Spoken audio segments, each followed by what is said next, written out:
Good afternoon, early evening, everybody. Welcome to episode 4 of What's Coming Down the 5e Pike.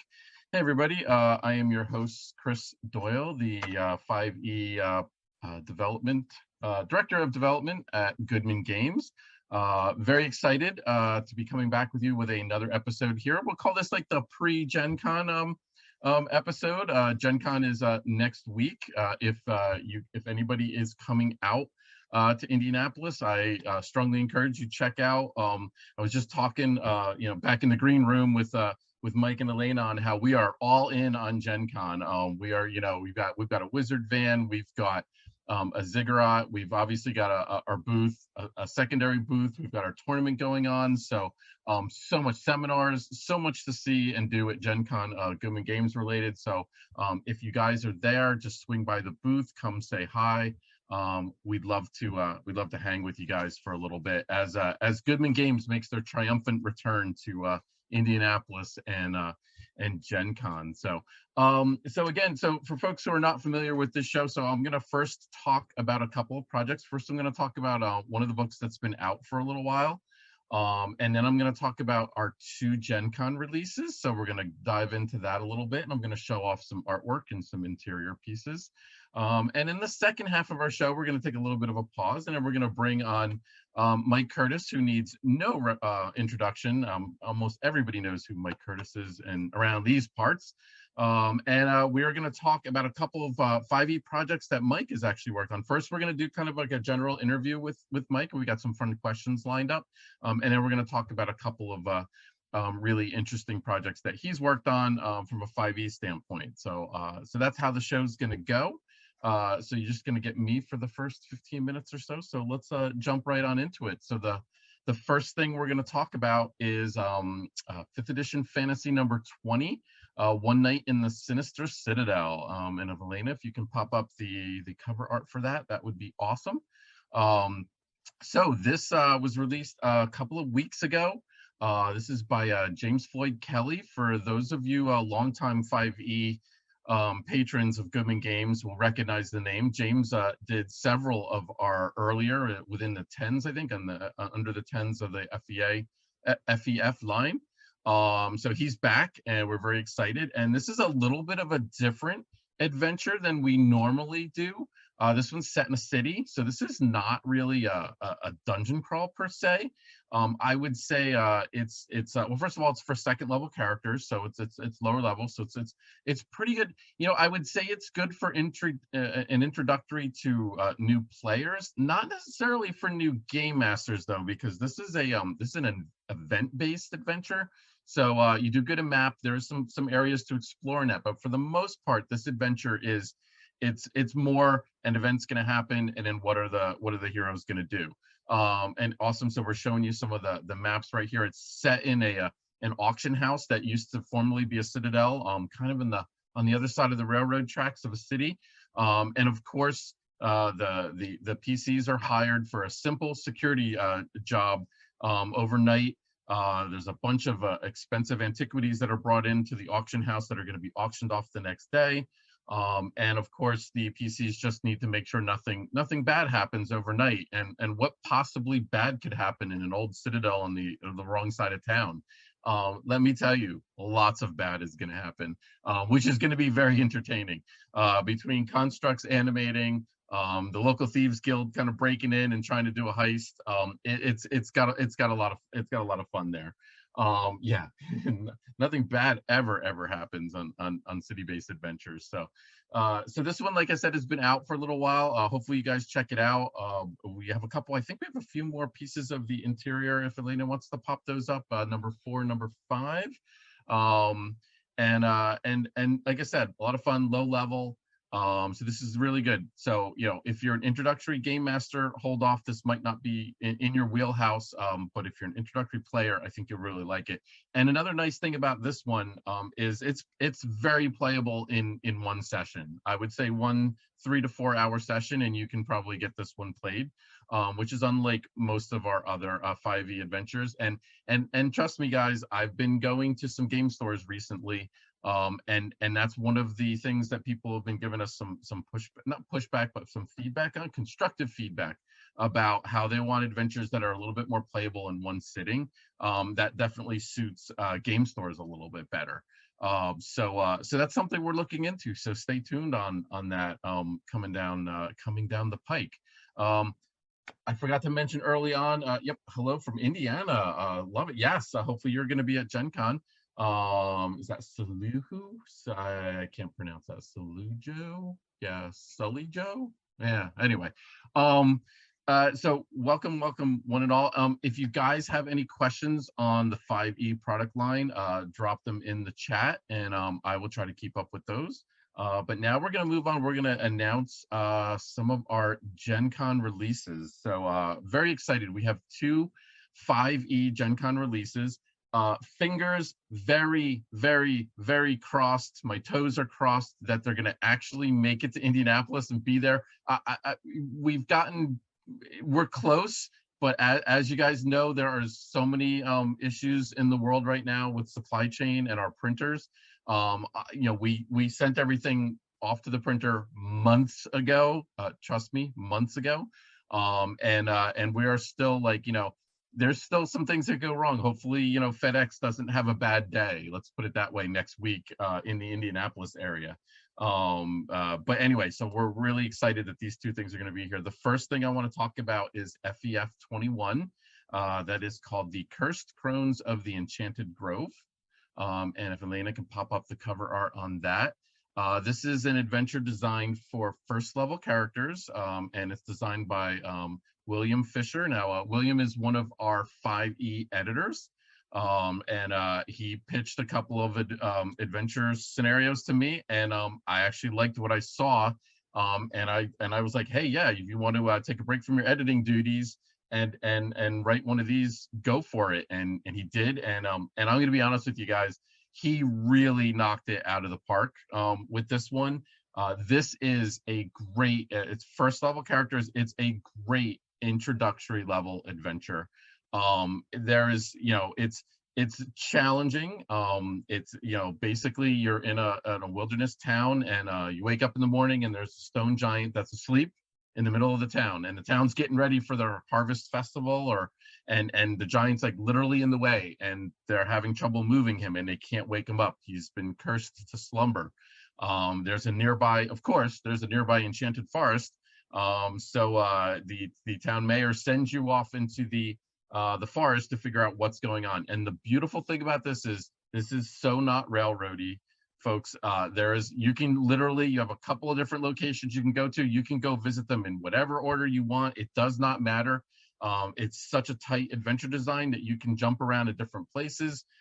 We created a really innovative kind of movement system through the enchanted woods, so that there's the map that was put up there. There's not really a scale on the map, so it's all based on contest skill checks.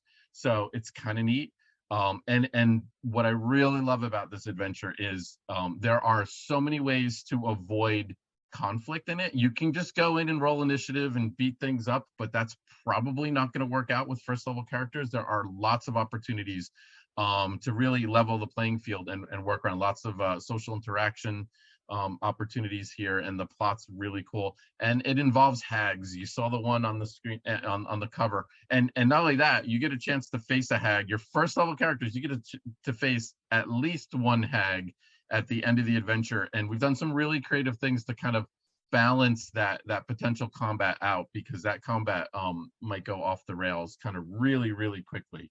So I'm very excited. I actually play tested this adventure before we finished it off and sent it off for layout at a local convention, and my group had a blast. We, in a 2-hour session, we almost finished the adventure. I would say 3 to 4 hours probably to finish it. And again, an absolute perfect intro adventure. Elena, if you can pop up those other, I think you showed at least one of them. Can you show some of those other pieces of those maps and those interior pieces, 8, 9, and 10, I believe? Unless you already showed them and I just wasn't paying attention. So that is being released at Gen Con. If you're not going to be at Gen Con, check that out. It'll be in the on the website in a few weeks after that, and it should be in your local store, your friendly local game store, a couple of weeks after that. So hopefully maybe by the end of August. Okay, so our next release is actually a Gen Con exclusive. You know us, we love to do Gen Con exclusive books.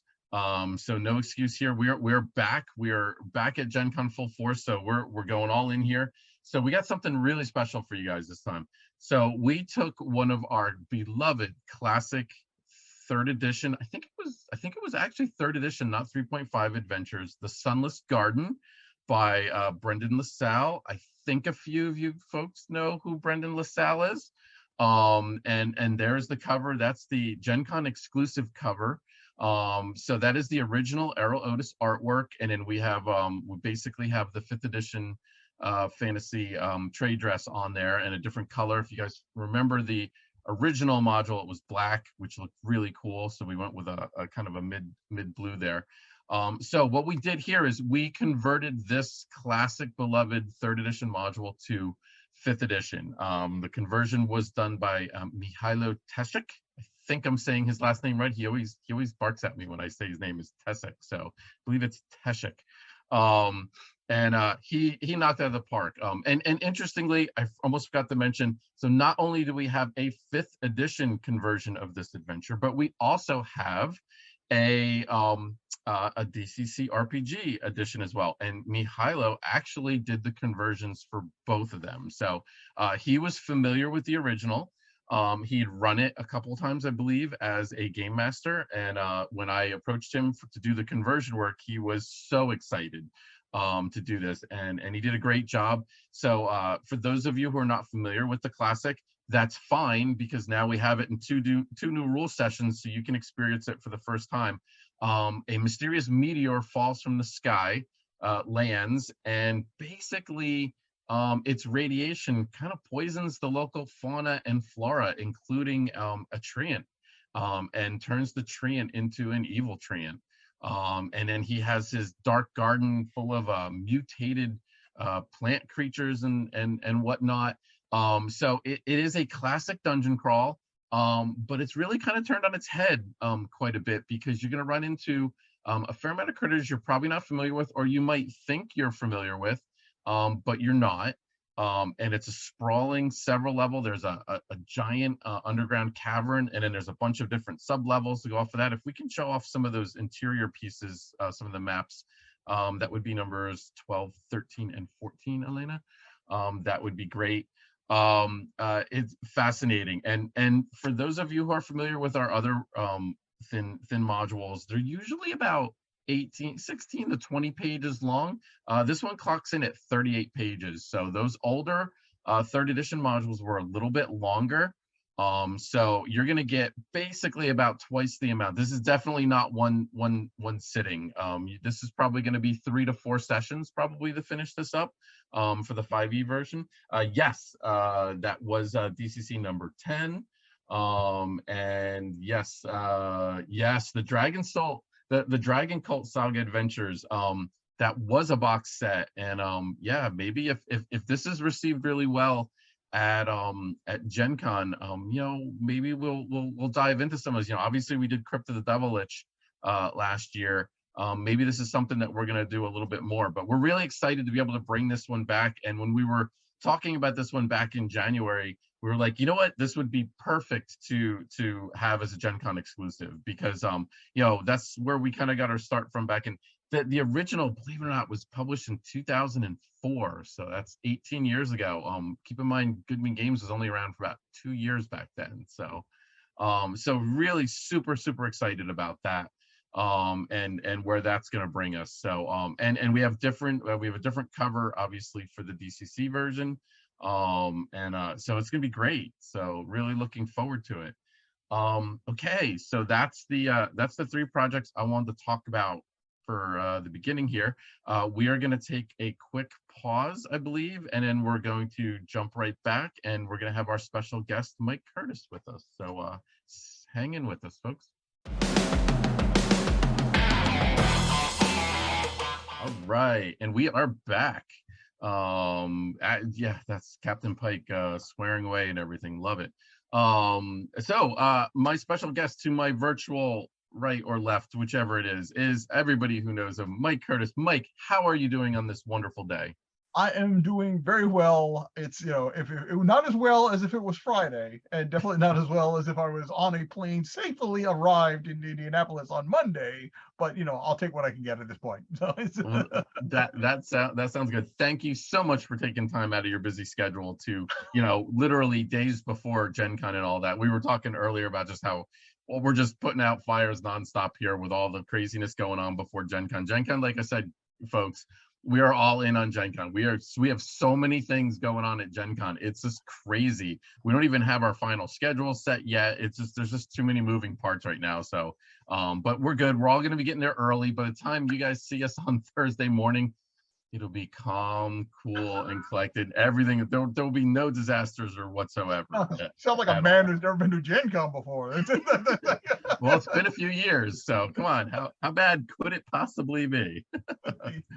Thursday is when the disasters begin. That's true. That's a good point. Well, at least they happen in air conditioning. That's true. Yes, you guys get to experience that part of it. The first couple of days, we get to experience what it's like to be in the game hall without air conditioning, which is, trust me, not fun. And masks this year too, which is going to be less fun.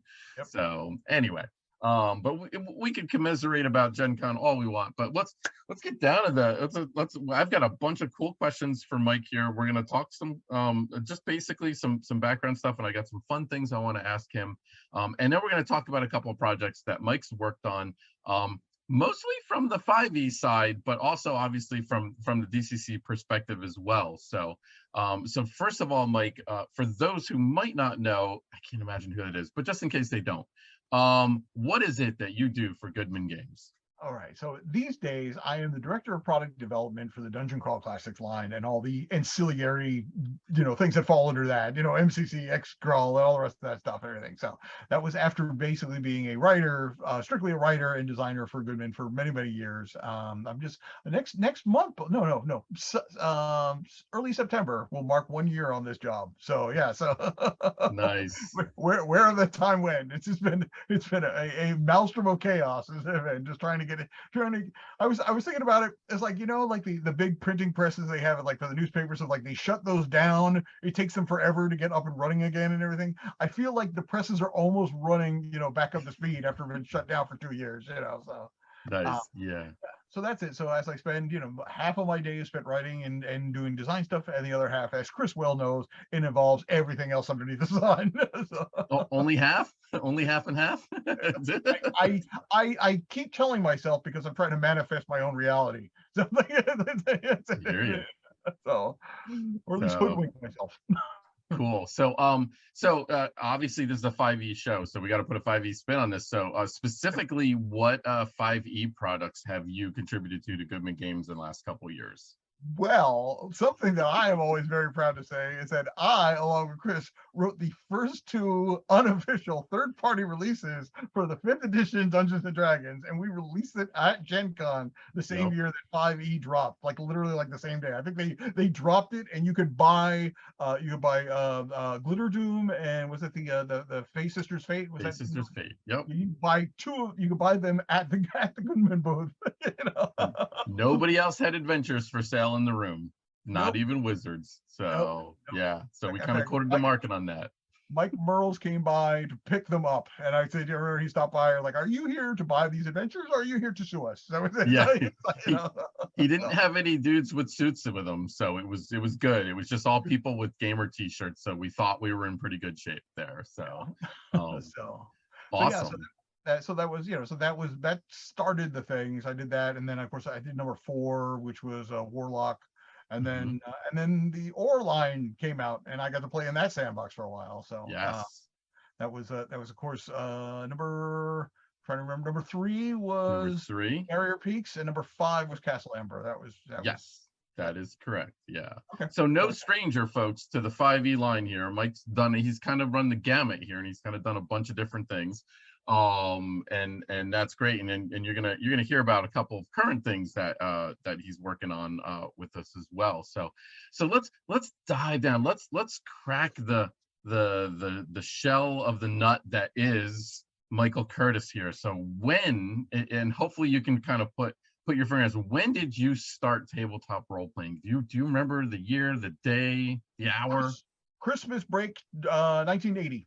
That was it. I was in upstate New York visiting family, and it was a rainy day. And my cousin Matt, who was about 2 or 3 years older than me, said, "Do you want to play a game?"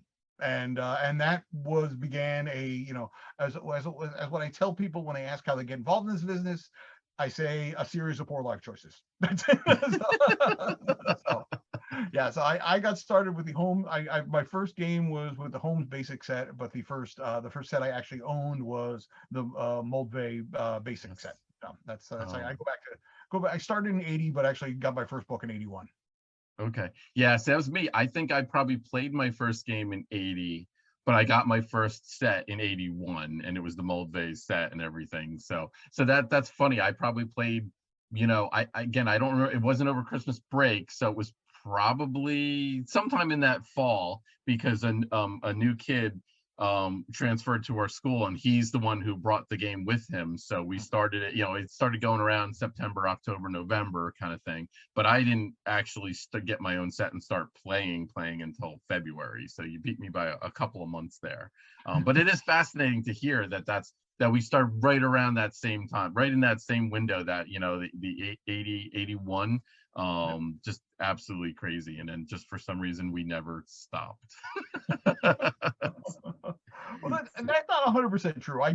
There was there was a window for about 10 years where I was out of the hobby, but okay. But I mean, it's always kind of been there on the periphery if I wasn't actively involved in it. That wasn't 4th edition, right? It was like a different 10-year window. Actually, yeah, it did.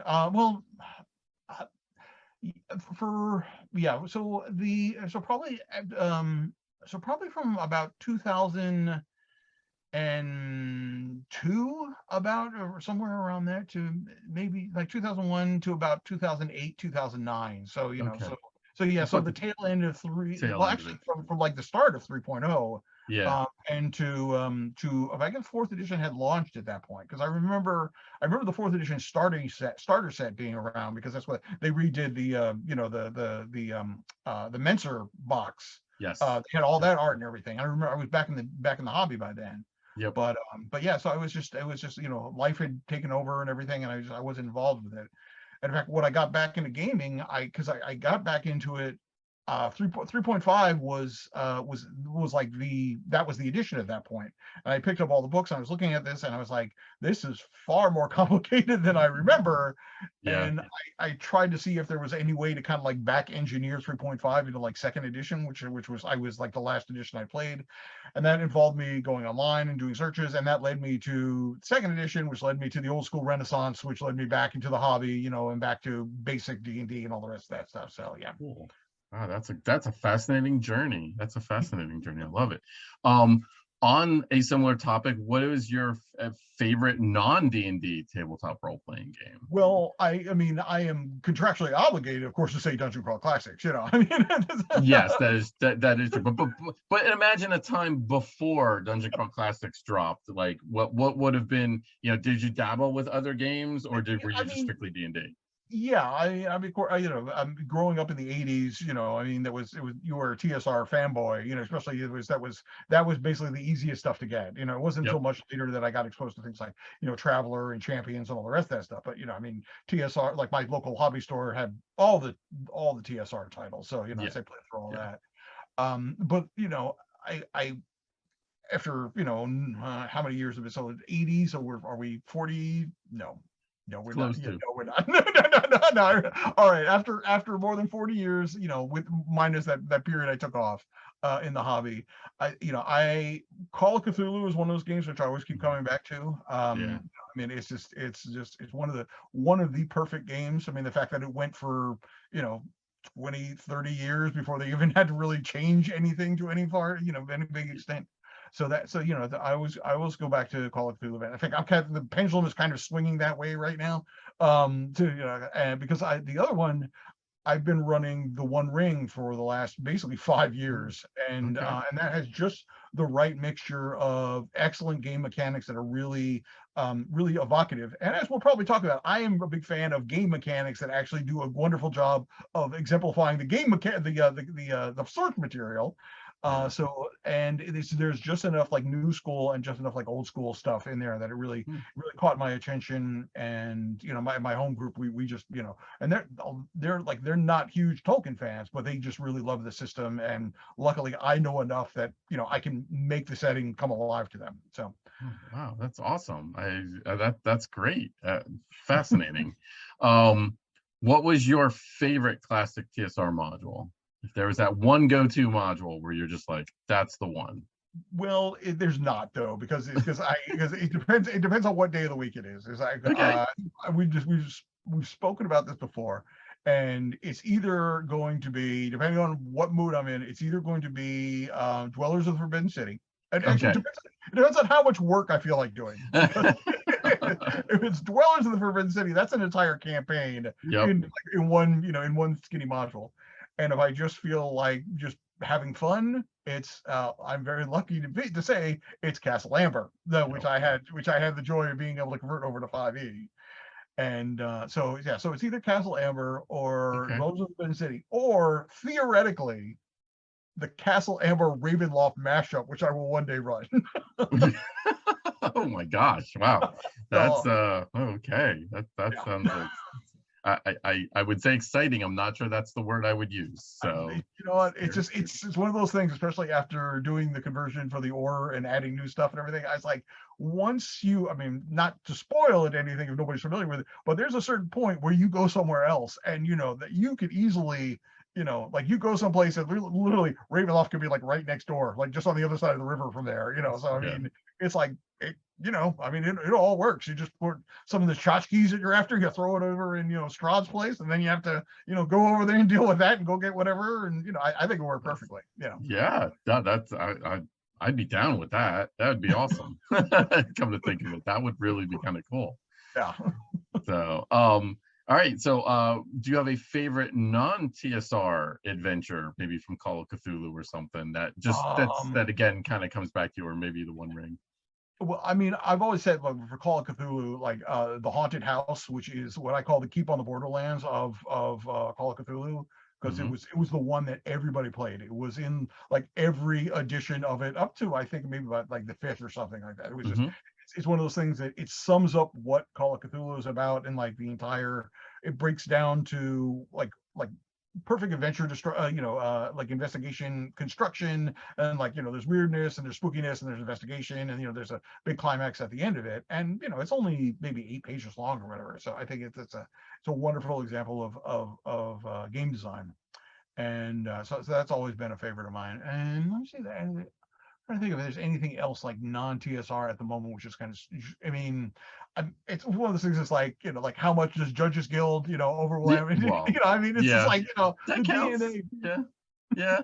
It certainly counts. I mean, I know it's D&D, it's D&D like and everything, but technically it wasn't TSR that put it out. So so no, I get that. So so all right, so back to the profession. So when did you start professionally writing? When did you first able to tell your gaming group that that's it, somebody paid me money to write something? It was the end of 2008 is basically what it was. It was so I, like I said, I gotten back into the hobby in early 2008 and trying to basically re-engineer, you know, 3.5 into second edition. I got involved in the OSR, and you know, at that point everybody had a blog. And so I had a blog going on, and I was like, I would post about 3 times a week. And basically, after a couple of months of this, I wanted to take some time off. So I said, you know, I don't want to blog for 2 weeks. So I said, so let me write something ahead of time, and I'll just put it in you know, installments over, you know, 6 installments over 2 weeks. And that thing was a little idea I came up with called the Dungeon Alphabet, which was, you know, so I posted that on the blog, and I think like before even the first week was over, I got an email from Joe saying, hey, I'm Joseph Goodman. I own Goodman Games. I really enjoyed the Dungeon Alphabet thing. would you be interested in developing that into, into a game, like a gaming product? So I did a little research, and he looked legit. So Yeah, I he said, looked all right, legit. and so I said, sure. And that Cool. became like my first, step into the hobby. Yeah. But about that time, I was also developing my mega dungeon Stonehell. So I would say that like Stonehell and the Dungeon Alphabet are kind of like their sibling products. Hmm. So I think the first Stonehell book came out first, so that was Hmm. like self-published, and then the Dungeon Alphabet came out later that year. Okay. So I started writing professionally 2008, but it wasn't until 2009 I actually had anything like on the shelf to show for it. So But that's actually amazing to be away from the hobby for 10 years and then to be like, I'm just going to get back into the hobby. And then, and like you said, mention, wow, this is not like I left the hobby. And then a year later, you're published, and actually twice. I mean, that's amazing. So I well done. I mean, normally it's a journey of a lot more years than that. I So really, people ask me how do you get involved in this industry, and there's no set way, because literally I yeah, did not set out to be involved in this industry. It was one of those things. When I was growing up, I read Dragon magazine, and would have the TSR profiles, where they have like one page on like Jeff Grubb and one page on somebody else, and so they would like interview and talk about it, and then they would always recount on how they got hired by TSR, and it was always like, they saw an opening and they applied, and and it was yeah. just like me, it was like literally like like, oh, you want to be in the game industry? Okay, it's like, so my method is not going to work for anybody. Sucked in, and you're not getting out anytime soon now. Right. Yeah. So my advice is like, because it worked for me, the only advice I do give is like, if you want to get involved in the gaming industry, get your stuff out there. Yep. That's Yeah. it. Doesn't matter how. Doesn't Doesn't matter matter how. how. Just get it out there, get it in front of people, because that's really, that is excellent advice. Excellent advice. Look at that. People probably didn't think they were gonna tune into the show and get like advice from Michael Curtis tonight, You but there know, you go. This is one of the more things that we actually add on it. So no charge And for that. if you're attending Gen Con, you can attend an entire seminar. Chris will be there, and I will be there, and we will be giving all sorts of advice about writing and game design. So, Yeah. so it's We'll be open. imparting all sorts of wisdom.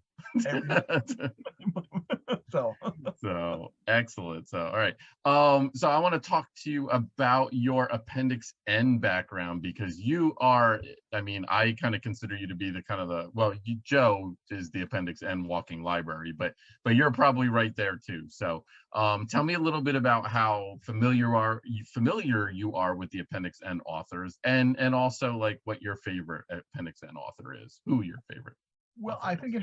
I think it helps because my background is like, I have an undergrad degree in English lit. So I have been, my whole thing has always been about reading and literary analysis. So so when I got back into the hobby, the OSR, there was a lot of kind of going back to the Appendix and stuff. So I had read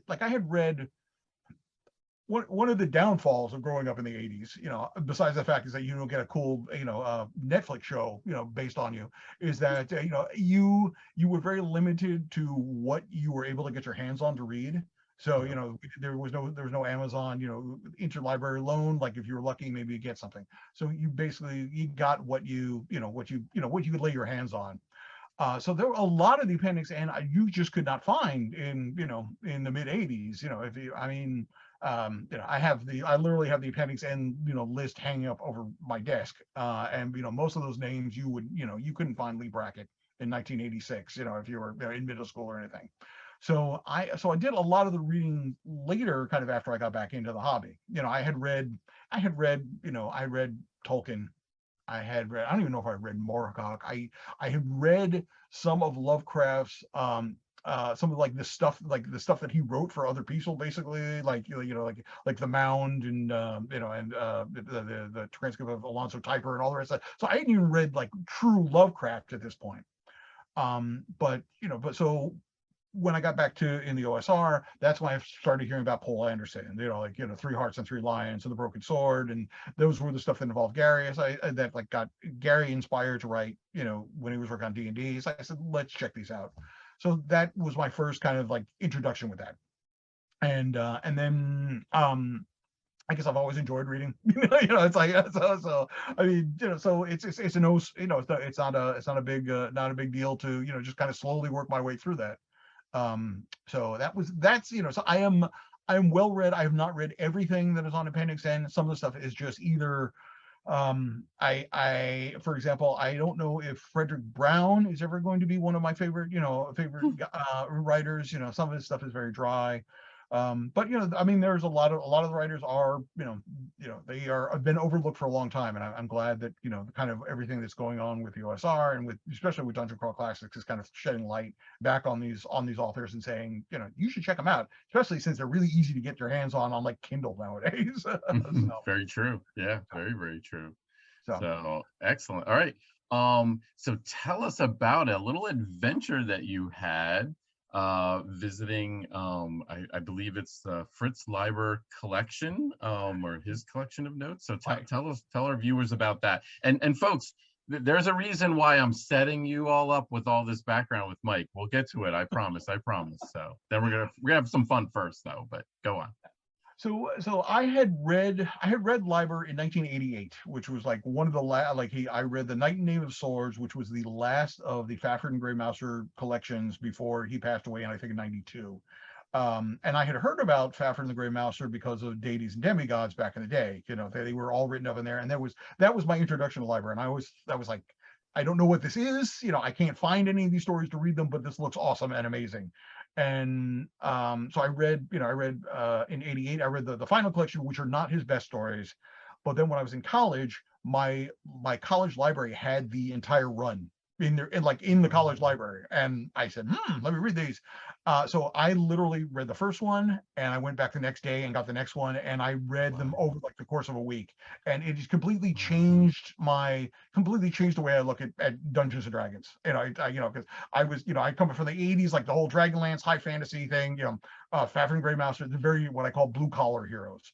Yeah. So I never answered the question, but Leiber is one of my two favorite Appendix N authors. So well, maybe one of my 3 or 4. But he's up there in the top 5. In any given day. So so basically, I had when Joe sent basically one day I got an email from Joe, and it was just a picture of the contract that he had signed with the Leiber estate. And it was like, okay, so we're doing this for DCC. So so then we were going to develop a DCC version of Fritz Leiber. And one of the things we kickstarted that, and I got we hit enough money that I got to go down to the University of Houston and take a look at their special collections and get the go through Fritz Leiber personal papers. So so I spent 5 days going through there, and I was just like, there were certain things I was looking for. Like I was looking for one of the original maps of Lankhmar because like TSR had done a map, and like a lot of other iterations had been copied of it, but there were things that didn't feel quite right to me. So I found a version of a sketch map that Tim Kirk had done based on Fritz's original drawing. So I was like, okay, this is what I was looking for. And I found the original notes for the Lankamar war game that he had put together. I found all of his correspondence that he had written with Gary Gygax. Gygax's like original letter to me is like, hi, you don't know me, but I am this wargaming guy, and they're kind of going back and forth, and Gary was just like, you used to have this war game, would you like to recreate it for my company? And then basically having to rebuild the rules from scratch because it had been 40 years since anybody had played it. And so it was a trip, man. I mean, just getting to see his stuff. I found an unpublished manuscript, which has not been seen anywhere, and I continue to kind of pester Joe. It's like, we have a literary magazine, we have this Tales from the Magician's Skull, maybe we should put this out at some point. So I mean, it was a trip. I mean, I had so much fun spending. I could go back easily because there were boxes I did not get a chance to look at. There was literally a box. He had like those little, like, your little notebooks, like little pocket-sized notebooks and everything like that. He apparently kept those, and everywhere he went. And like if he was traveling, he would just write like a little note, or like just, it was like kind of a running journal and a commonplace book and everything. There was literally a box which had probably about 50 of those in there. And I just did not have the time to go through them all, because who knows what's in there, I mean, yeah. So I mean, it was just, seeing pictures of him and seeing the original printer proof copies of the covers of the Greg print, that was the ones that I had read in college. I was like, I know all these, and so it was I'm very glad that we hit that stretch goal. Wow, that's a fascinating story, and that's good. And trust me, gang, it's gonna come applicable very soon. But I got some really fun questions I want to run through Mike really quickly with just some fun things so we get to know him a little bit better. And then we're gonna talk about a couple of the projects that Mike's working on. That is kind of the real reason we're here. Although I think I could probably just interview you for hours. Anyway, Michael Curtis, what is your favorite food? What's my favorite food? You know what? I'm gonna have to go gun to the head. I'm gonna go with Tex-Mex. All right. Although as I get older, it's just, not so much. you know. That's okay. That's okay. That's cool. So, favorite music band? Again, you can have you. It depends on what day of the week it is. Okay. Okay. I have baffled every algorithm trying to give me suggestions. So it really is. It really I cannot answer that. Okay. Okay. So I'll throw this one out there instead of asking you for your favorite movie.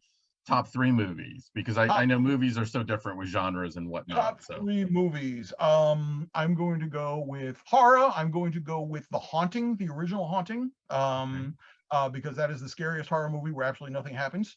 There's one special effect to the entire movie, and it's still terrifying. I am going to cheat and say The Lord of the Rings when it comes to Lord of the Rings Excalibur. As for number 2. And comedy, I am going to go with, again, I'll cheat and say Blazing Saddles, Young Frankenstein. Oh, wow. Young Frankenstein is on my list. Young Frankenstein is on my list. This is why we do this, folks. I never knew. That's great. I cannot believe that Mel Brooks released Blazing Saddles and Young Frankenstein in the same year. I know, that's crazy. That is absolutely crazy. It was mostly the same cast, so maybe they were, they're all just in the same. Yeah, well, we'll just 2 more weeks and we'll just knock this one out over here. But still, that is, oh my God, that's to see. I learned something. That is so cool, so cool. Yeah. My father was a big Mel Brooks fan, so I kind of grew up with that. Yeah. Young Frankenstein. I could watch every Halloween. I throw down a Young Frankenstein. It's a tradition. So, favorite vacation spot? Favorite vacation spot is anywhere where there are mountains. Okay, that's great. I enjoy mountains. I grew up on an island. I live on an island, so everybody's just like, I like to go to the beach. It's like I literally can throw a rock and almost hit sand from where I'm currently sitting. So I went to college in upstate New York, and I in another life, if I had not wandered into game design and decided before to be an English lit major, there's like another multiverse. I'm a geologist because I enjoy rocks. I enjoy hanging out. Okay. I like that sense of history and oldness and all the rest of that stuff. So yeah, the mountains. Okay. Oh, that's cool. Excellent. So last question before we jump back into what we're really supposed to be here for. If you could have dinner / an extended conversation with any one person, living or dead, who would that be? Oh God. It's a deep question, man. It's a deep question. Yes. I think.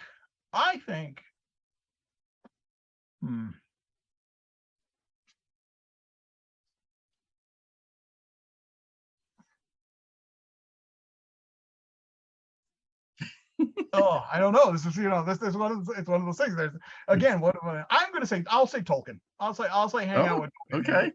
And I have questions for him about that world design. So yeah. And he had a fascinating life too, like not even outside of like Lord of the Rings and everything. So that's a great choice. That's a great choice. So I think lots of layers to that man. That would be cool. So all right.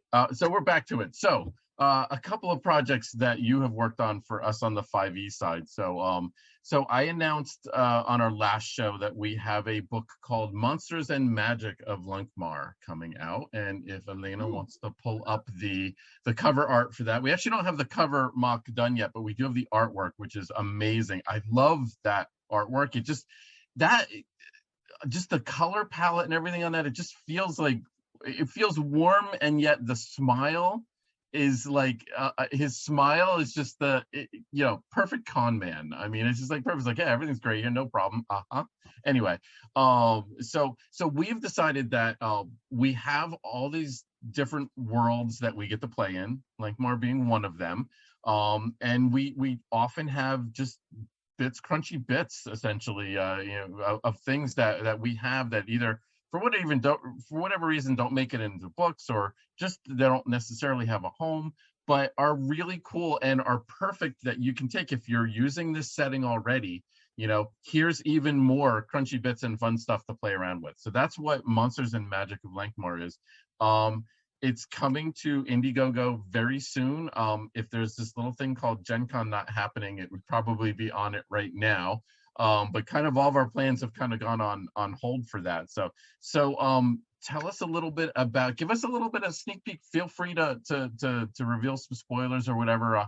What could we expect with this book?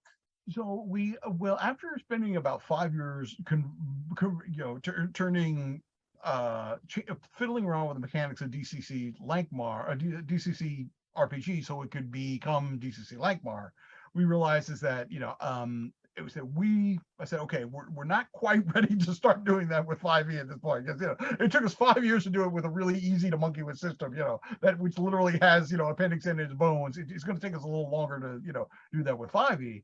But we decided, so what you can do with that, however, is that there are plenty of monsters, and there are, as the title says, there are plenty of monsters and plenty of magic in library stories, and those are a lot easier to kind of make available for to convert over to 5e.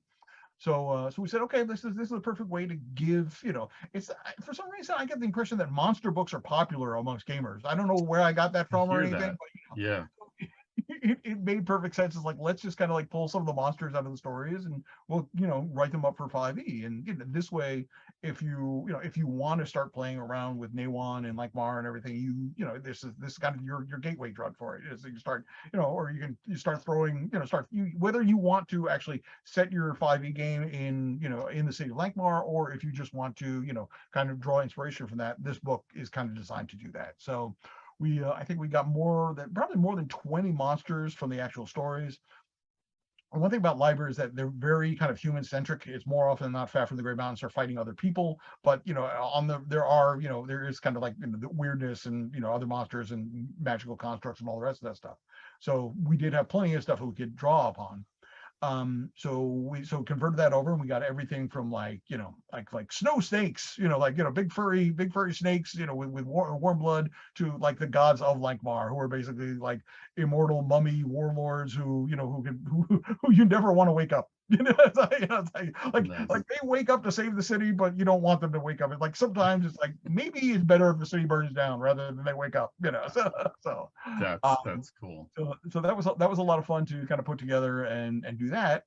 And of course, where there's monsters, there's going to be magic. So so we have some great spells that show up, and kind of some of them advanced plots. Others are just kind of like, that'd be useful. Like at one point, Gray Mouser's trying to avoid being tracked down. So he has like this spell, which is like turning all like the bloodhounds after him. Like they can't find him, and all the hunters like. I can't think of a situation where that might be useful for a bunch of 5e adventurers. So like let's put it in there. So very cool. So yeah, so it was designed to basically give a taste of Lankhmar to your 5e campaign. And it's really, it's a monster book. It spells its magic items. It doesn't require a lot of advanced prep in order to incorporate it. You can just literally go through that. The rules, the mechanics. Like, okay, I'm gonna have ghouls of Nawan. I want to have like invisible ghouls who look like skeletons because all their internal organs and flesh are invisible. That's it. So next time you're in a dungeon, you run around and see some skeletons. Maybe they're not just skeletons.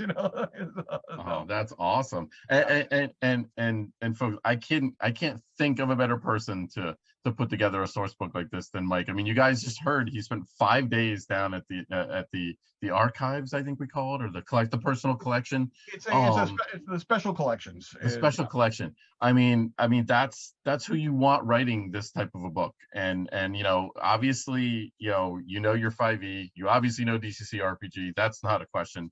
And you obviously know Lankhmar. And I mean, it's like, so that is just like, it's perfect. I mean, I guess guess the next question is when is the full-fledged box set coming? I mean, that's next month, right? I don't know. You probably have to talk to somebody who knows about, like, that's probably like a 5e decision or something. I don't know. I don't know whoever's running that side of the fence. I don't know. We have to run that past him and see what he says.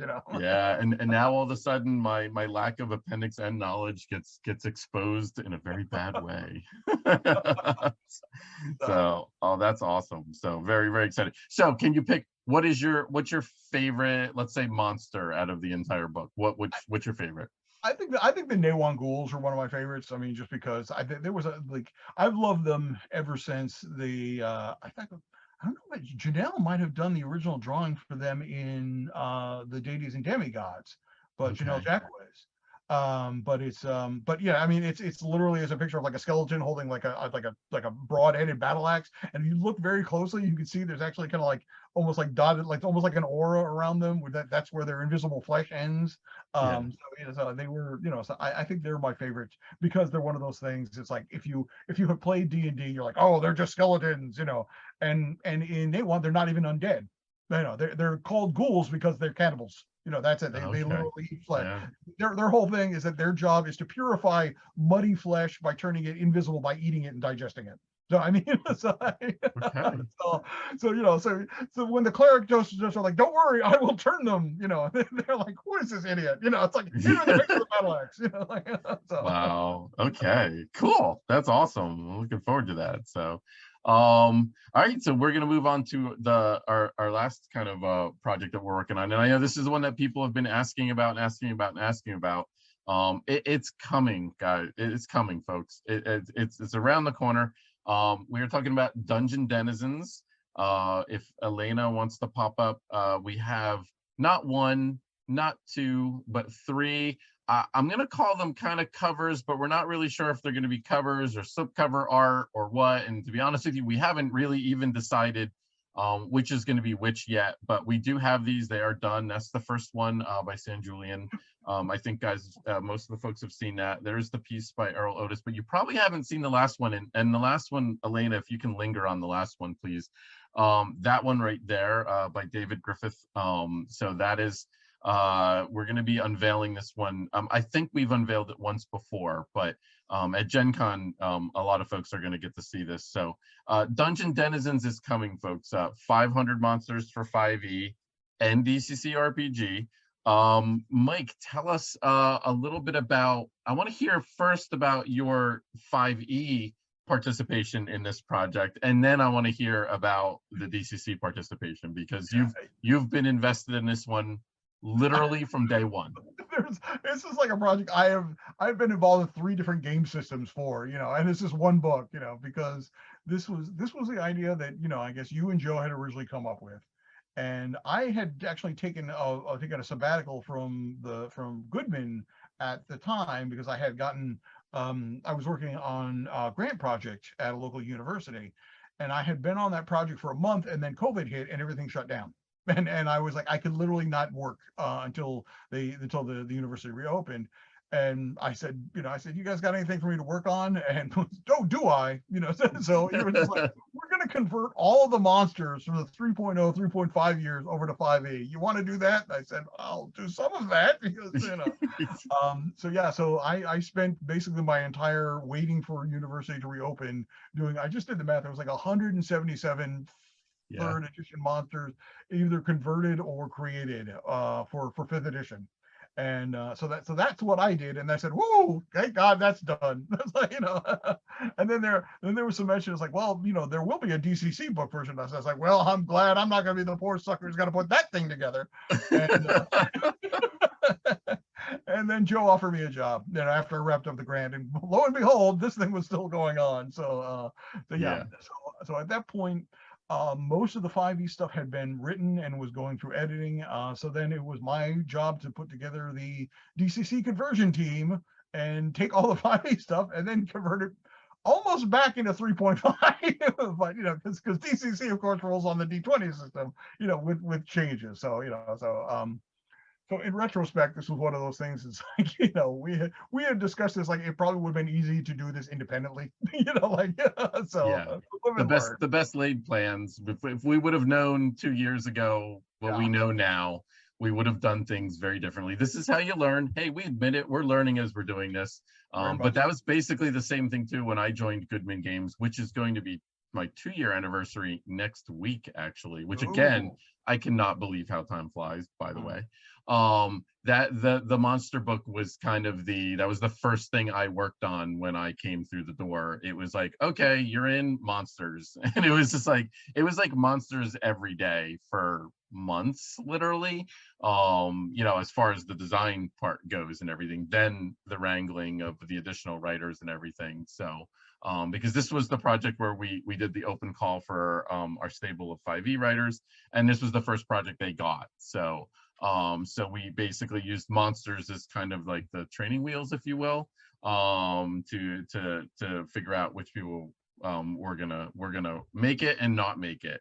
And 500 plus monsters later, we are close. We are so close. The Kickstarter will be coming soon. You obviously see the cover art. We have color art for most of the 500 critters. And we're pretty much there and ready to go. When we launch the Kickstarter, the turnaround time, despite the fact that it's 500 monsters, like I keep telling everybody, when you do anything 500 times, it takes forever.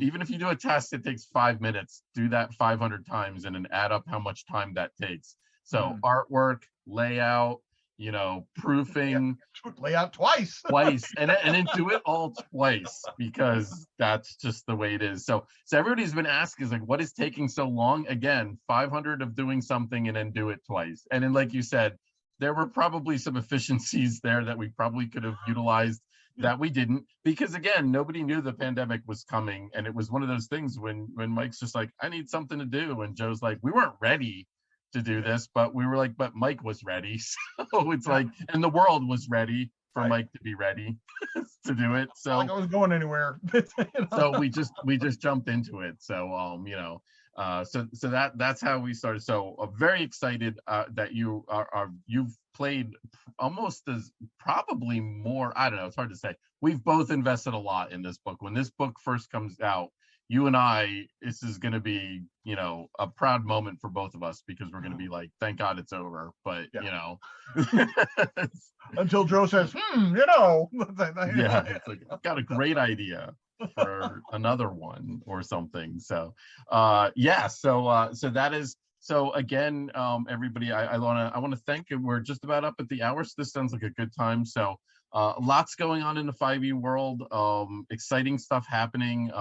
You know, we didn't even talk about Dark Tower, or Caverns of Thracia, or any of the other various things that I'm not allowed to talk about. But rest assured, folks, there is a lot of cool stuff coming down the pike for 5e. Obviously, a lot of cool stuff for DCC coming around. I you know, and thank you, Mike, for joining me today, and again, taking time out of your schedule. You know, I was just thinking, if there was going to be some venue where people would talk about some of that stuff, and it would be maybe broadcast on some sort of maybe Twitch, you know, channel, you know, in about a week, you know. Yeah, like maybe on Saturday night at Gen Con, like if there was like a seminar, maybe where there was a room of lots of people that were all Goodman Games fans, and then we could like unveil artwork and talk about these projects. That would be great. Yeah, give updates and reveal about projects that are coming or something. Yeah, and, you know, there's only some way they can watch that in the comfort of their own home, you know. So anything we can't talk about today, you know, give it a week. Yes, exactly. And for those of you who can't make it out to Indianapolis and Gen Con, we are streaming so much content, because we can do that now, because again, we're not going halfway in Gen Con, we're going all the way. So we're in the field, and you know, hey, folks know I used to work in the field for a living. Doing stuff in the field is 2 times as complicated as doing it in the controlled, air-conditioned conditions of your home studio. So so join us for the highs, the lows, and the exciting announcements and the streamed games. I'll actually be streaming a 5e game at Gen Con, so it's going to be exciting. And we've got seminars, and we've got tournament wrap-ups, and we've got all kinds of cool stuff. So so if you guys can't make it to Gen Con, sidle on up to Twitch next Saturday night, and you're going to hear about a whole bunch of really cool projects coming down the 5e Pike, but also coming down DCC. I have a feeling you're going to hear most of that show is going to be on the DCC side, but we'll work a little bit of 5e in there. So again, thank you so much, Elena, on the other side of the glass. Thank you, Michael. With that, we're going to say good night, and hopefully we'll see you guys next week. So everybody take care. Good night, everybody.